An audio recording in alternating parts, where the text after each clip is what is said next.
একটা ওয়ার্ল্ড কাপের ম্যাচ একজন প্লেয়ারই ডিফাইন করে দিতে পারেন আমরা জিতবো নাকি হারবো। আর্জেন্টিনা ফেভারিট হিসেবে নামবে এবং হয়তোবা আর্জেন্টিনা জিতবে। আপনি ইউরোপে পাওয়ার ফুটবল দেখবেন, গতির ঝড় দেখবেন, আক্রমণ ভাগ ভেঙে চুরে যাচ্ছে সবকিছু দেখবেন। বাট আপনি ব্রাজিল আর্জেন্টিনার খেলা যদি পর্যবেক্ষণ করতে যান বা পর্যালোচনা করতে যান, আপনি দেখবেন ওরা পাওয়ার ফুটবলের থেকেও টেকনিকটা বেশি ফলো করে। শুধু ইন্ডিভিজুয়াল ব্রিলিয়েন্সের উপরে ওয়ার্ল্ড কাপ চ্যাম্পিয়ন হতে পারবেন না।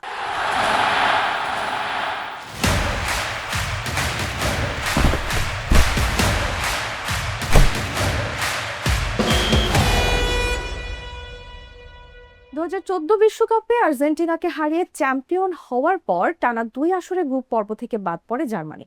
অবশেষে সেই জার্মানি এবার জুজু কাটিয়ে পা রাখল রাউন্ড অফ 32-এ আইভরি কোস্টের বিপক্ষে জয়ে। একই দিন সুইডেনকে 5-1 গোলে বিধ্বস্ত করেছে নেদারল্যান্ডস। এই জয়ে উজ্জ্বল হলো ডাচদের পরের রাউন্ডে যাওয়ার সম্ভাবনা। দারুণ জয় পেয়েছে জাপানও। অন্যদিকে 15 সেভ করে চমক দেখিয়েছে কুরাসাওয়ের goalkeeper Eloy Room. Jago sports world cup coffee house আড্ডায় সবাইকে স্বাগত জানাচ্ছি। সাথে আছি আমি তাসলিমা তিথি এবং এসব বিষয় নিয়ে কথা বলতে আমাদের স্টুডিওতে উপস্থিত আছেন দুজন অতিথি, জাগো নিউজের বিশেষ প্রতিনিধি ও অভিজ্ঞ ক্রীড়া সাংবাদিক আরিফুর রহমান বাবু এবং ফুটবল ভক্ত তাপসী তাহিয়াতুল তাজরি, যিনি পড়াশোনা করছেন ঢাকা বিশ্ববিদ্যালয়ের গণযোগাযোগ ও সাংবাদিকতা বিভাগে।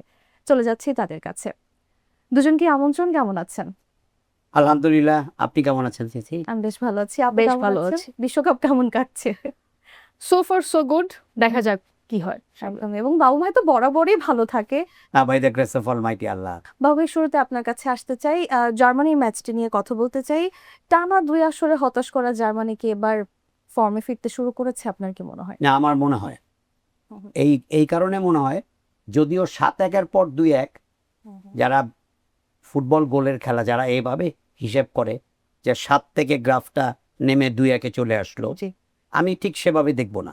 আমি দেখব যে তাদের অ্যাপ্রোচ অ্যাপ্লিকেশনটা কেমন ছিল, তাদের জয়ের তাড়নাটা কেমন ছিল, তাদের গতি, তাদের বলের উপরে দখল, প্রতিপক্ষের ওপর আধিপত্য বিস্তারের চেষ্টা এবং সর্বোপরি তাদের যে টিম এফোর্ট, একটা কালেকটিভ এফোর্ট, কিছু না কিছু করার চেষ্টা শেষ মুহূর্ত পর্যন্ত, সেটা জার্মানদের মধ্যে দেখতে পাচ্ছি। দ্যাট ইজ, আপনি শুধু ইন্ডিভিজুয়াল ব্রিলিয়েন্সের উপরে ওয়ার্ল্ড কাপ চ্যাম্পিয়ন হতে পারবেন না। কোনো ইতিহাস তা বলে না। কাউকে না কাউকে সামনে থেকে নেতৃত্ব দিতে দেখা যায়, অতীতে আমরা অনেক দেখেছি, এখনো দেখছি।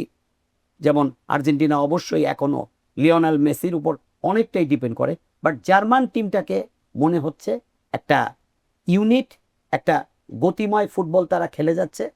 আবারও বলছি, 7-1-এর পর কালকে তাদের জিততে যথেষ্ট কষ্ট হয়েছে, ইনজুরি টাইমে গিয়ে তারা গোল পেয়েছে।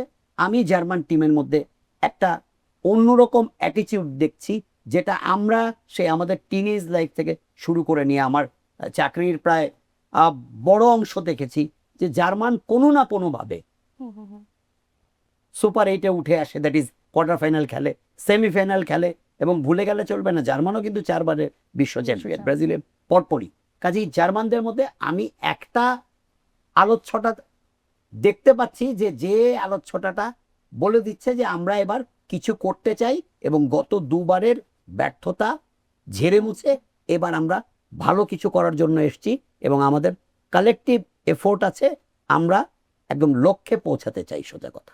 ভাই, তার মানে আমরা বলতে পারি যে জার্মানি চেনা রূপে ফিরতে শুরু করেছে। অফকোর্স, যে জার্মানকে ফুটবল বিশ্ব চেনে, বা আমরা যে জার্মানকে দেখে বড় হয়েছি এবং দেখেছি বিগত দিনগুলোতে, স্পেশালি ওয়ার্ল্ড সকারে বা ওয়ার্ল্ড মিটে, সেই জার্মানের একটা পরিষ্কার দুটি আমি অন্তত দেখতে পাচ্ছি। হ্যাঁ, নিঃসন্দেহে। আপুর কাছে যদি একটু জার্মানির পারফরমেন্স নিয়ে জানতে চাই, ম্যাচটি নিশ্চয়ই দেখেছেন, তাদের পারফরমেন্স নিয়ে কি বলবেন? আসলে দেখেন, জার্মানির ইতিহাস কিন্তু অনেক সমৃদ্ধ। মাঝখানে জার্মানির ডাউনফলটা শুরুই হয় 2014 পর থেকে, বাট এটার অনেক রিজনও আছে। যেমন দেখবেন যে ফিলিপ লামের মতো ক্যাপ্টেন এখন আর জার্মানিতে নাই, মিরোস্লাভ ক্লোসা এখন জার্মানিতে আর খেলছেন না। তারপরে অনেক মিডফিল্ডার যারা ছিলেন 2014 স্কোয়াডটা না অনেক স্টার প্লেয়ারে ভরা ছিল। এজন্য দেখেন আর্জেন্টিনার সাথে সময় শেষ হয়ে যাওয়ার পরে অতিরিক্ত সময়ে মারিও গোটজের যে গোলে জার্মানি জিতে গেল, আমরা কিন্তু কেউ ভাবিও নাই যে এরকম একটা কনসিকুয়েন্সেস আসতে পারে, জার্মানি জিতে যাবে। যদিও পাওয়ার ফুটবল খেলেই আসছে পুরো সিজন জুড়েই, বাট এই 2014 পরে 2018 দেখেন 22 দেখেন জার্মানি নকআউট পর্বেই পৌঁছাইতে পারে নাই। নেতৃত্বের একটা অভাব ছিল। পাশাপাশি আমাকে যদি বলতে বলেন যে কোচের কিছু ভুল সিদ্ধান্ত ছিল, বিতর্কিত সিদ্ধান্ত ছিল, ডিফেন্স শক্তিশালী হচ্ছিল হয়তোবা, বাট আক্রমণ ভাগ এতই দুর্বল ছিল যে জার্মানি এই ক্ষতিটা আর পুষায় নিতে পারে নাই। বাট এই বিশ্বকাপে এসে মনে হচ্ছে যে না, জার্মানি এমন একটা ফর্মে ফিরতেছে যেখান থেকে ওরা হয়তোবা আবারও ইউরোপিয়ান ফেভারিট হিসেবে ওয়ার্ল্ড কাপটা জিততে পারে। আপনি জার্মানির অতীত ঘাটলে দেখবেন যে জার্মানি যতবার বিশ্বকাপ জিতেছে কোনো না কোনো ফেভারিট নায়ক পরাজিত হয়েছে।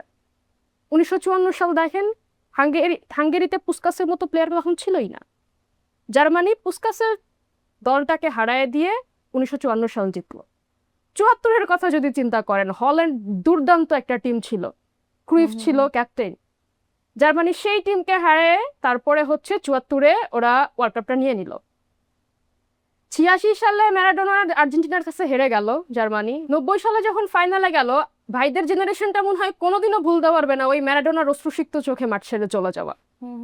আবার 2014 সালে আমরা তো ধরেই নিয়েছিলাম হ্যাঁ লিওনেল মেসির হাতে এবার বিশ্বকাপটা উঠবে, আর্জেন্টিনা জিতে যাবে।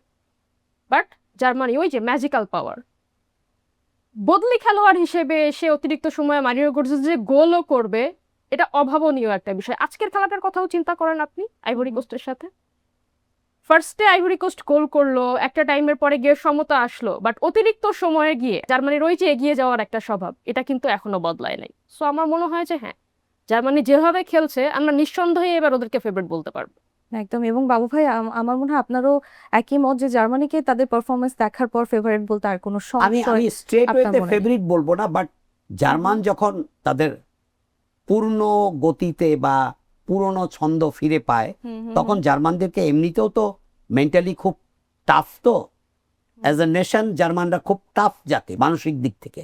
দেখেন আপনি যদি এটা অনেক চুলচেরা বিশ্লেষণ করতে যান, এটা এক প্রশ্নের উত্তরে এত বলা যাবে না, বাট এই যে 48টা দেশ বা দল খেলছে, যদি জাতি হিসেবে চিন্তা করেন, জার্মানদের তো ইতিহাসই বলে যে তারা মানসিক দিক থেকে অনেক শক্তিশালী এবং তাদের মূল মন্ত্রই থাকে নেভার সে ডাই।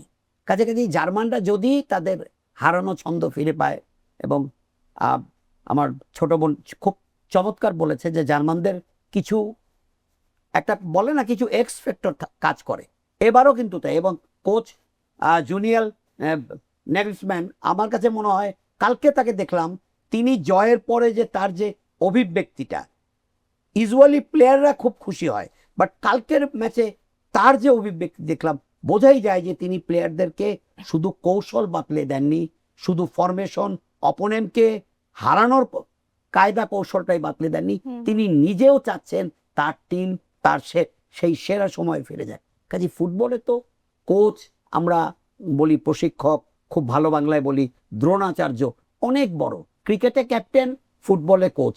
কাজে জার্মান কোচের অবদান অবশ্যই অতীতে ছিল, এবারের কোচকে আমি একটু ব্যতিক্রম মনে হচ্ছে আমার কাজে। সব মিলে আমার মনে হয় যে জার্মান অবশ্যই এবার তাদের কাঙ্ক্ষিত লক্ষ্যের দিকে এগিয়ে যাচ্ছে। আমি অন্যতম ফেভারিট বলবো, ঠিক পুরোপুরি ফেভারিট বলবো না। জি, আমরা আবার ভাই কোচের যে কথাটা বললেন, আপনি দেখেন জার্মানির গোলগুলো কিন্তু এসছে এই সেকেন্ড হাফে, যখন বদলি খেলোয়াড়গুলো নেমেছে। কারণ তখন যদি কোচ এই সিদ্ধান্তটা না নিতে পারতেন, হয়তো খেলার ফলাফলটা ভিন্ন হতো, অন্যরকম দেখতে পারতাম আমরা ফলাফলটি। আমরা আবারও ফিরবো আপনাদের কাছে। দর্শক, বিশ্বকাপের এক্সাইটমেন্ট হবে আরো উপভোগ্য নিউ লুক আর ইমপ্রুভ টেস্টের কফি হাউসের সাথে। নিউ লুক আর ইমপ্রুভ টেস্ট নিয়ে এলো কফি হাউস মাত্র 10 টাকা। ফিরছি আবারও। আপুর কাছে এবার একটু জানতে চাইবো, সুইডেনের ম্যাচটা নিয়ে কথা বলতে চাই। সুইডেনকে নিয়ে কিন্তু এবার সুইডেন অনেক দূর এগোবে এমন কিছু ভাবা হচ্ছিল, এবং শুরুটার কথা যদি বলি, শুরুতে তারা তাই করেছিল, কিন্তু নেদারল্যান্ডসের সামনে সুইডেনের এই পারফরমেন্সের কারণটা আসলে কি, আপনার কি মনে হয়? আসলে দেখেন, আমার মনে হয় কি যে আমরা যদি এখানে বলি যে সুইডেন ভালো খেলেছে কিনা বা খারাপ খেলেছে কিনা, তার থেকেও ইম্পর্টেন্ট নেদারল্যান্ডস ভালো খেলেছে। নেদারল্যান্ডস ভালো খেলেছে জন্যই কিন্তু সুইডেনের আক্রমণ ওরাও করেছে, দুই দিক থেকেই আক্রমণ হয়েছে। ফার্স্টে প্রথম ম্যাচটাতে নেদারল্যান্ডের ম্যাচ ছিল জাপানের সাথে, ওরা কিন্তু ড্র হয়েছে ওই ম্যাচে, আমি যতদূর জানি। তো ড্র হয়ে যাওয়ার পরে এই ম্যাচটাতে একটা ডেফিনিশন দেওয়ার মতো ম্যাচ ছিল যে আমরা পরের স্টেজে যেতে পারবো কিনা, নকআউট পর্যন্ত। তিউনিসিয়ার কথা চিন্তা করেন, সুইডেনের সাথে প্রথম ম্যাচ ছিল তাদের, সুইডেন ওখানে কিন্তু তিউনিসিয়াকে প্রায় 5-2 হারিয়েছে। তো সেখান থেকে উঠে এসে সুইডেন নিজেদেরকে অনেক শক্তিশালী ভাবতে চেয়েছিল, বা তাদের পারফরমেন্সও সেরকম ছিল। বাট নেদারল্যান্ড শুরু থেকেই এত আক্রমণাত্মক ছিল যে আসলে সুইডেনের ডিফেন্সটা এখানে কাজ করতে পারে নাই। তো আমি এই ম্যাচের কৃতিত্ব যদি দিতে হয়, আমি বলবো যে না, সুইডেন কিভাবে পারফর্ম করলো তার থেকেও ইম্পর্টেন্ট হচ্ছে নেদারল্যান্ড তাদের যোগ্যতাটা আবার প্রমাণ করতে পেরেছে, কেন তাদের ইউরোপের ফুটবলের একটা যোগ্য উত্তরসূরি হিসেবে ধরা হয়। নেদারল্যান্ডের তো ফুটবলের ঐতিহ্য অনেক সমৃদ্ধ। সুইডেনও সেই, আমরা তো টমাস ব্রলিনের খেলাও দেখেছি। সুইডেন সবসময়ই একটা অ্যাভারেজ দল, বাট ডাচরা তো অ্যাভারেজ দল না। ডাচরা 74-এর কথা বলছিল আমার ছোট বোন, ডাচরা ট্রিমেন্ডাস ফুটবল খেলে জার্মানির পাওয়ার ফুটবলের কাছে হেরে গিয়েছে। তারপরেও ডাচরা এই মুহূর্তে আমি একদম সন তারিখ দিয়ে বলতে পারবো না, বাট অন্তত তারপরেও 74-এর পরেও 2-3 বার সেমিফাইনাল খেলেছে নেদারল্যান্ডস। ব্রাজিলের সাথেই তো তারা একদম টাফ ফাইট করে, মানে এনিবডিজ ম্যাচ কোন রকমে তারা মানে শেষ পর্যন্ত। যাই হোক, নেদারল্যান্ডসের ফুটবল হিস্ট্রি ভালো, তারা অনেক বড় বড় স্টার প্রডিউস করেছে। কাছাকাছি ডাচদের ফুটবল ঐতিহ্যই সুইডিশদের চেয়ে এগিয়ে। কাছাকাছি তারা যোগ্যতর দল হিসেবে কালকে জিতেছে। আর যেটা আমার ছোট বোন বলছিলেন, সেটা আমি তার সঙ্গে একদম পুরোপুরি একমত। যেহেতু প্রথম ম্যাচে সুইডেনও এগেনস্ট তিউনিসিয়া একটা বড় জয় পেয়েছে, আর ডাচরা করেছে ড্র এগেনস্ট জাপান। কাছাকাছি এশিয়ার একটা দলের সঙ্গে ড্র করা আর ইউরোপের আরেকটা মাঝারি শক্তির সঙ্গে খেলা, তাদের যদি জয়ের তাড়নাটা বেশি না থাকতো, তারা যদি খুব ওভার সিরিয়াস না থাকতো, তাহলে কিন্তু কালকের ম্যাচের ফলটা নেদারল্যান্ডসের এগেনস্টে গেলে কিন্তু নেদারল্যান্ডসের হয়তো 32-এ থাকাটা কঠিন হয়ে যেত, বা সম্ভাবনা অনেক কমে যেত। কাজেই পরিবেশ পরিস্থিতিও কিন্তু কখনো কখনো কোনো দলকে খুব বেশি ভালো খেলতে উদ্বুদ্ধ করে। আমরা বলি যে নেসেসিটি নোজ নো ল। তো অনেক প্রয়োজন যখন বেশি হয়, তখন তো একটু মানে স্বাভাবিকের বাইরে মানুষ কোনো কিছু করার চেষ্টা করে। আমার কাছে মনে হয় ডাচরা কালকে মরিয়া হয়ে খেলেছে, যেভাবেই হোক জিততে হবে, এবং আক্রমণাত্মক ফুটবল খেলে সুইডেনকে কোনোভাবেই আমাদের উপরে চেপে বসতে দেওয়া যাবে না, সেই কাজটা করে তারা গোল আদায় করে নিয়েছে। সুইডেনও কিন্তু খারাপ খেলেনি, তাদেরও কিন্তু আক্রমণে ধার ছিল, তারাও সুযোগ পেয়েছে, বাট তারা সুযোগগুলো অ্যাভয়েড করতে পারেনি। নিঃসন্দেহে। আপু, আপনার কাছে এবার একটু আসতে চাই, কুরাসাও এবং ইকুয়েডর নিয়ে ম্যাচটি নিয়ে কথা বলতে চাই। আমি শুরুতেই বলছিলাম যে কুরাসাওয়ের গোলরক্ষক এলরমের কথা বলছিলাম। ইকুয়েডরকে রুখে দিতে তার পারফরমেন্সকে আপনি কিভাবে মূল্যায়ন করবেন? আমি এটা সবসময়ই বলে থাকি, ধরেন ক্লাব ফুটবল থেকে ইন্টারন্যাশনাল ফুটবল বা ওয়ার্ল্ড কাপের ম্যাচগুলো ডিফারেন্ট। ক্লাব ফুটবলে কি হয়, চেরি পিক করে প্লেয়ার। আপনি দেখবেন যেখানে মেসির মতো প্লেয়ার খেলছে, সেখানে মিডফিল্ডেও অনেক স্টার প্লেয়ার আসে, বাট ন্যাশনাল টিমগুলোতে কিন্তু এরকম হয় না, হলেও খুব খুব কম। সেক্ষেত্রে কখনো কখনো দেখা যায় একটা ওয়ার্ল্ড কাপের ম্যাচ একজন প্লেয়ারই ডিফাইন করে দিতে পারেন আমরা জিতবো নাকি হারবো। কুরাসাওয়ের গোলরক্ষক আজকে ঠিক সেম কাজটাই করছেন। আপনি চিন্তাও করতে পারবেন না, 90 মিনিটে 15টা সেভ, হিস্টোরিক্যাল। আমার মনে হয় যে ওয়ার্ল্ড কাপের পুরো ইতিহাসেই এরকম ম্যাচ খুঁজে পাওয়া অনেকটা। কখনো কখনো গোলকিপারই যে পুরো ম্যাচটা পাল্টে দেয়, এটার আরো কিন্তু অনেক উদাহরণ আমাদের কাছে আছে। আমরা যদি খুব বেশি দূর যেতে হবে না, লাস্ট ওয়ার্ল্ড কাপের কথা চিন্তা করেন, 2022-এর ফাইনাল ম্যাচ, যদি লাস্টে এমিলিয়ানো মার্টিনেজ ওই গোলটা না সেভ করতে পারতো, আর্জেন্টিনার হয়তো ভবিষ্যৎটা এরকম হতো না, জাস্ট ওয়ার্ল্ড চ্যাম্পিয়ন হিসেবে 2026-এ ওরা আসবে। বা 2014-র কথা চিন্তা করেন, কাইলর নাভাস কোস্টারিকার গোলকিপার ছিলেন। কোস্টারিকার পজিশন বা অন্য কিছু, আক্রমণ, অ্যাটাক, পুরো ওয়ার্ল্ড কাপে তাদের পারফরমেন্স আলাদা জায়গায়, কোস্টারিকার গোলকিপারের পারফরমেন্স আলাদা জায়গায়। 2014-তে মাত্র 2টা গোল কনসিভ করেছেন এই গোলকিপার। তো সেই হিসেবে বলতে গেলে আজকে কুরাসাও যদি হেয়েও থাকে, বাট তাদের গোলকিপারের জন্যই তাদের এই ম্যাচটা একদম স্মরণীয় হয়ে থাকবে 2026 ওয়ার্ল্ড কাপ। অনেক বড় অবদান আছে গোলকিপার। বাবু ভাই, আপনার কাছে এবার একটু অন্য প্রসঙ্গে জানতে চাই। আজ রাতের যে ম্যাচটি আছে, স্পেনের মুখোমুখি সৌদি আরব হচ্ছে, এক্ষেত্রে নবাগত কেপ ভার্দের বিপক্ষে আমরা দেখেছি যে গোল শূন্য ড্র করার পর কিছুটা মানসিক জায়গায় নিশ্চিতভাবে পিছিয়ে ছিল স্প্যানিশরা। এক্ষেত্রে আজকের ম্যাচটি নিয়ে আপনি কি বলবেন, কি হতে পারে? আমি ঠিক গত ম্যাচের এই যে বাতাবরণ নিয়ে কথা বলছিলাম, অনেকটা সিমিলিয়ার সিকোয়েন্স কিন্তু তাই। জাপানের সঙ্গে ডাচরা ড্র করার পর তারা জিততে মরিয়া হয়ে গিয়েছিল বলতে তা ঠিক হবে না, হতে হয়েছে তাদের।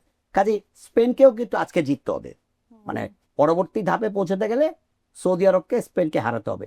ডেফিনেটলি আপনি নিশ্চয়ই বলবেন যে সৌদি আরব তো গতবার আর্জেন্টিনাকে হারিয়ে দিয়েছিল।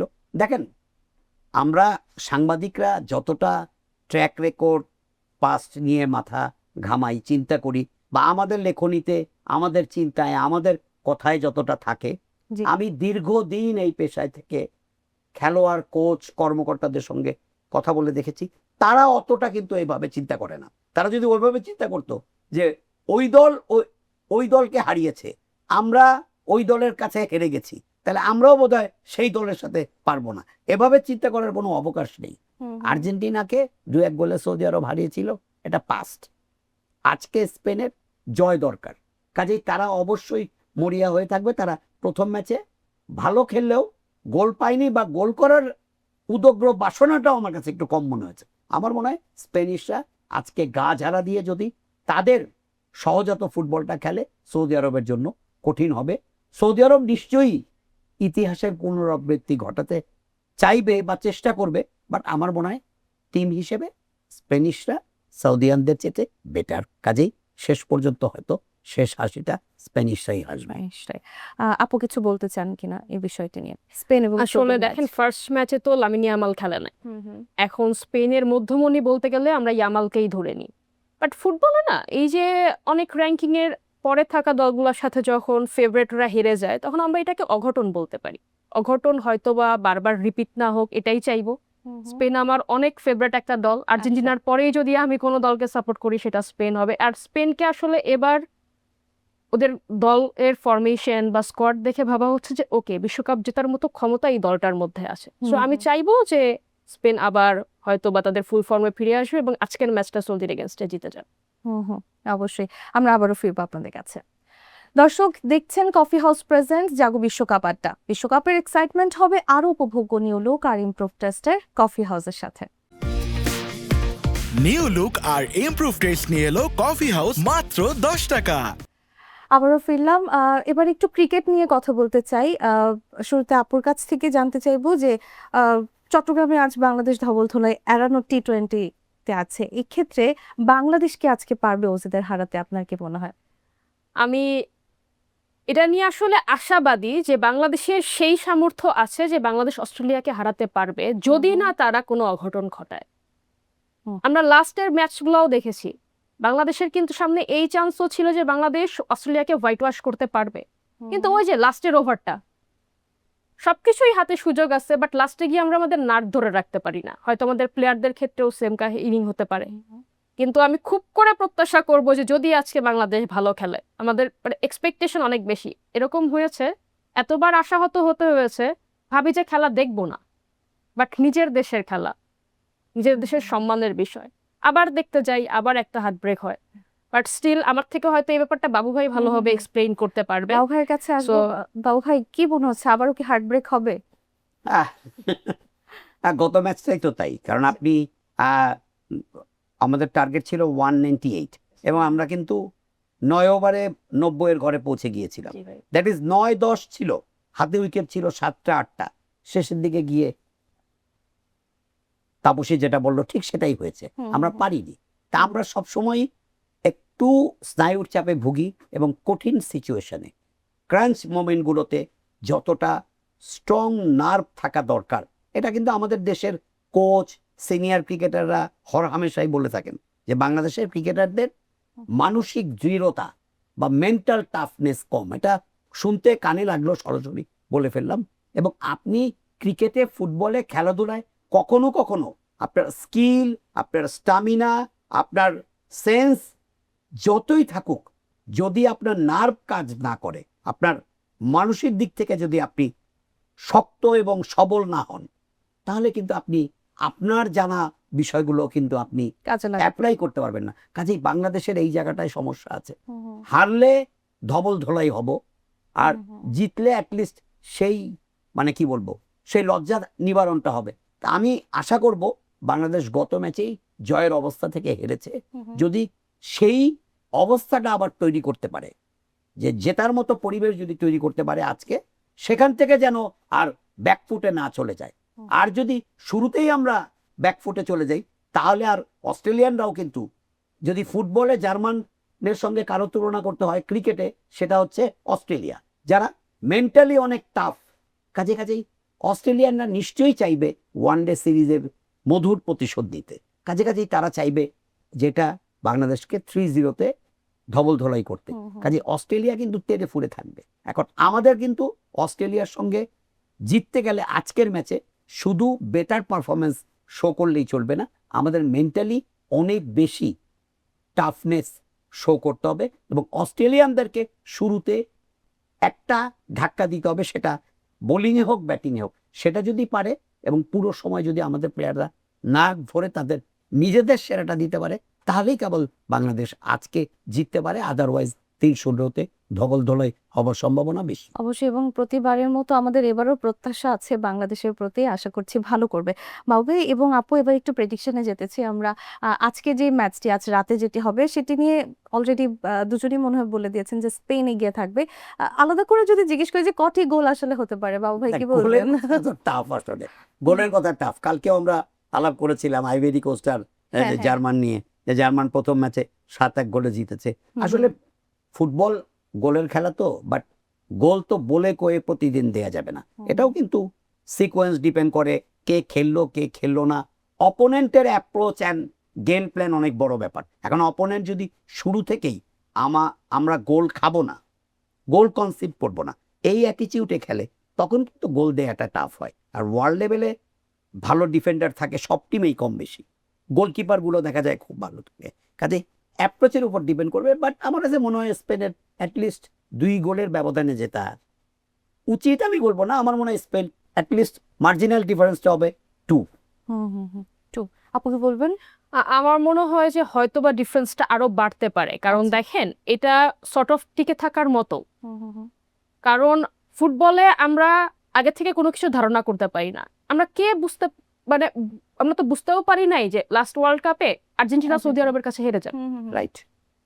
সো এরকমও হতে পারে যে আজকেও এরকম কোনো একটা সিচুয়েশন আসতে পারে, কনসিকুয়েন্সেস আসতে পারে। বাট যেহেতু স্পেনের উপর একটা চাপ আছে, প্রথম ম্যাচটা ড্র করে ফেলছে, সো এবার আবার শুধুমাত্র পয়েন্টের জন্যেও দেখা যাচ্ছে যে আরো ফিফা অনেক নতুন নতুন নিয়ম কারণ কিছু করেছে, যে কত গোল কনসিভ করলো, কতগুলা গোল দিতে পারলো, কতটুকু ফেয়ার প্লে হয়েছে, তার উপরেও নির্ভর করছে যে নকআউট স্টেজে কারা যাবে বা যাবে না।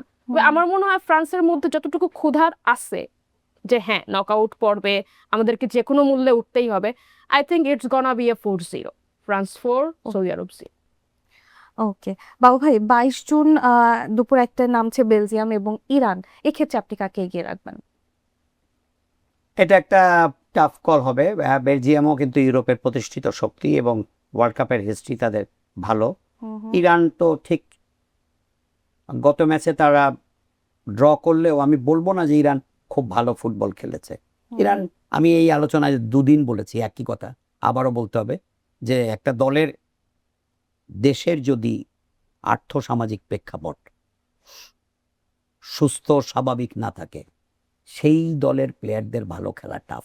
যদিও হিস্ট্রি আছে অনেক যুদ্ধ বিধ্বস্ত দেশের, ইভেন ওয়ার্ল্ড কাপ জেতারও ট্র্যাক রেকর্ড আছে, বাট সেটা ব্যতিক্রম ধর্মী ঘটনা, বাট ব্যতিক্রম, সেটা এক্সেপশন ছিল।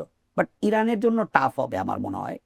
ইরানের জন্য বেস্ট রেজাল্ট হতে পারে আবারও ড্র, বাট আমার ইসেতে মানে আমার মাই প্রেডিকশন যে বেলজিয়াম এগিয়ে থাকবে। আপু কি বলবেন? ইরানের ব্যাপারটা যদি আমি বলতে চাই, আমি হয়তো বা সরাসরি প্রেডিকশন থেকে একটু অন্যদিকে সরে যাইতে চাইবো। কারণ দেখেন, ইরান যে ইউএস এর মাটিতে ওয়ার্ল্ড কাপ খেলতে পারতেছে, এটাই একটা অনেক বড় অ্যাচিভমেন্ট। মাঝখানে আমরা ইরান যুক্তরাষ্ট্র একটা চরম ক্ল্যাশ দেখেছি। এই ক্ল্যাশের মধ্যে থেকে ইরানের অনেক প্লেয়ার পর্যন্ত আসতে পারে নাই। ইভেন আপনারা যদি একটু আপডেট রাখেন, আপনারা দেখতে পারবেন ম্যাচগুলো হওয়ার পরে যুক্তরাষ্ট্রের মাটিতে লাস্ট ম্যাচে ইরান কিন্তু রেস্ট নেওয়ার টাইমটুকুও পায় নাই। ওনাদেরকে বলা হয়েছে আপনারা ক্যাম্পে ফিরে গিয়ে মেক্সিকোতে গিয়ে আপনারা আপনাদের রিকভারি সেশনটা চালু রাখতে পারেন। সো সেখান থেকে আমার মনে হয় অবশ্যই যখন 2টা টিম মাঠে নামে তারা জয়ের জন্যই মাঠে নামে, কিন্তু ইরান যে এত বড় একটা রিপ্রেজেন্টেশন, তাদের এত বড় একটা মাঠে বা এত বড় একটা বিশ্ব আসরে নিজেদেরকে রিপ্রেজেন্ট করতেছে, আমার কাছে মনে হয় এটাই ওদের একটা অ্যাচিভমেন্ট। এরপরে যদি ওরা জিততে পারে ওটা তো আলাদা বিষয়, ওটা তো উপরি পাওয়া হিসেবে আমি মনে করব। যদিও ইরানের টিমটা বেশ স্ট্রং, বাট আমার কাছে ওদের অ্যাচিভমেন্ট হচ্ছে ওরা যুক্তরাষ্ট্রে খেলতে পারতেছে। আচ্ছা, আমি এখানে একটু অন্যভাবে তাপসের সঙ্গে ঘুরিয়ে বলছি, খেলতে পারতেছে চেয়েও অফকোর্স তারা যেহেতু ফিফার রুলস অ্যান্ড রেজুলেশন না মেনে উপায়ও নেই, হ্যাঁ, বাট তারা যে খেলছে এবং সব কিছু মেনে নিয়ে, আমি আগের দুটো অনুষ্ঠানে বলেছি, আপনি একটা দেশে থাকবেন, সেই দেশে প্র্যাকটিস করবেন, সেই দেশের টিম হোটেলে থাকবেন, এয়ারে করে এসে খেলে আবার চলে যাবেন, এবং আপনার কাছ থেকে আমি 100% আশা করব, এটা কিন্তু খুব সম্ভব না, খুব স্বাভাবিকও না। জি ভাই। কাজে ইরান যে এইটুকু খেলছে এবং ভালো খেলছে, ড্র করেছে প্রথম ম্যাচ, সেদিক থেকে তাদেরকে কৃতিত্ব দেওয়া উচিত, এবং তাদের স্পোর্টসম্যান যে স্পিরিটটা তারা শো করেছে, আমি মনে করি প্রত্যেকেরই ইরানের প্রতি এই ব্যাপারে অন্তত পক্ষে একটা শ্রদ্ধাশীল একটা মানে একটা আমাদেরকে we should respect the Iranian football team. সোজা কথা, এত কিছুর পরেও তারা হার মেনে নেয় নাই যে আমাদের প্লেয়ারকে ভিসা দিচ্ছে না, আমাদের ট্রেনিং করার সুযোগ দিচ্ছে না, but still they are playing, they are showing the respect to the tournament. So we should show our respect to them. অবশ্যই তাই। বাবু ভাই, এরপর 22 জুন বিকেল 4টায় মাঠে নামছে উরুগুয়ে এবং কেপ ভার্দে, এবং সাথে সাথে জানতে চাইবো যে 7টায় মাঠে নামছে নিউজিল্যান্ড এবং মিশর। এক্ষেত্রে আপনি কাদের এগিয়ে রাখবেন এবং ওইদিকে উরুগুয়ে আর কেপ ভার্দে? কেপ ভার্দেতে উরুগুয়ে। আচ্ছা, যদিও কেপ ভার্দে কিন্তু খারাপ খেলেনি, আমরা কথা বলেছিলাম, যথেষ্ট ভালো খেলেছে। পরের ম্যাচটা, এটাও নিউজিল্যান্ডের আমি প্রথম ম্যাচে খেলা দেখেছি, খুব আহামরি কিছু মনে হয়নি। আমার কাছে মনে হয় এই ম্যাচে মিশরের জেতার সম্ভাবনা বেশি। আপু কি বলবেন ছোট করে যদি জানতে চাই? আমি ভাইয়ের সাথে একমতই হব, কারণ দেখেন প্লেয়ার, আমরা টিমে যদি স্টার প্লেয়ার বলতে যাই, আমরা মিশরের মানে অবশ্যই নিউজিল্যান্ডের টিম ফরমেশন থেকে মিশরের টিম ফরমেশন বেটার। হয়তো টপ টিমগুলোর মতো না, বাট আপনি যদি কম্পারেটিভলি চিন্তা করেন তাহলে বেটার। তো সেক্ষেত্রে আমি বলবো যে হ্যাঁ, ভাইয়ের প্রেডিকশন যথাযথ। শেষ প্রেডিকশন যদি জানতে চাইবো, 22 জুন রাত 11টায় মাঠে নামছে গ্রুপ জে পর্বের আর্জেন্টিনা এবং অস্ট্রিয়া। আমরা জানি যে আর্জেন্টিনা দারুণ ফর্মে আছে, দারুণ করছে। এক্ষেত্রে কাকে এগিয়ে রাখবেন? নিশ্চয়ই আর্জেন্টিনাকে, বাবু ভাই। আর্জেন্টিনাকে তো অবশ্যই এগিয়ে রাখবো, বাট অস্ট্রেলিয়া কিন্তু ইউরোপের দল।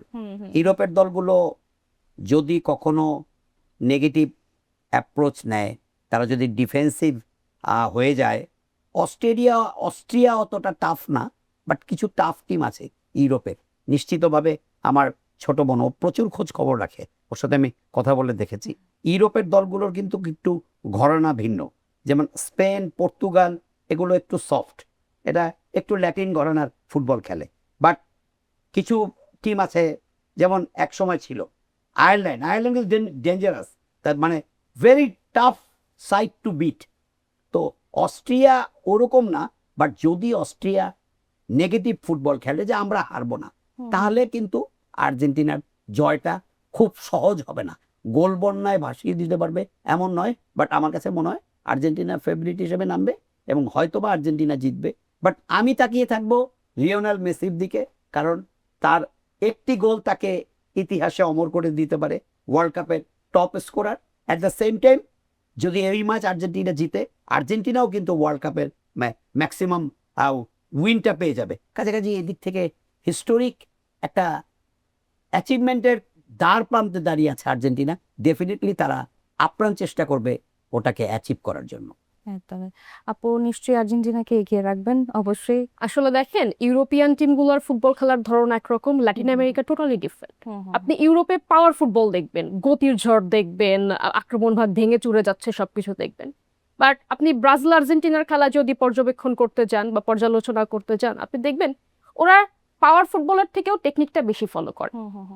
ওরা জানে যে হ্যাঁ, আমার গ্রুপে বা আমার দলে এমন একজন প্লেয়ার আছে যার পায়ে বল দিয়ে দেওয়া মানে সে ওখান থেকে গোল করে দিতে পারবে।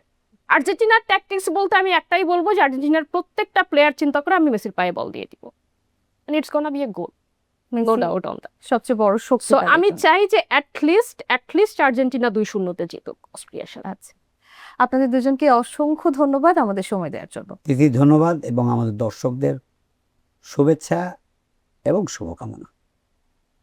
দর্শক, আজ রাত 10টায় মাঠে নামছে স্পেন এবং তার বিপরীতে খেলছে সৌদি আরব। এখন আসলে দেখার পালা যে কোন দলটি এগিয়ে যায়, বিশ্বকাপের নতুন করে কোন দলটি নাম লেখায়। যারা এতক্ষণ আমাদের সাথে ছিলেন তাদের অসংখ্য ধন্যবাদ জানিয়ে আজ এখানেই বিদায় নিচ্ছি। সবাই ভালো থাকবেন, সুস্থ থাকবেন এবং জাগো নিউজের সঙ্গেই থাকবেন। ধন্যবাদ।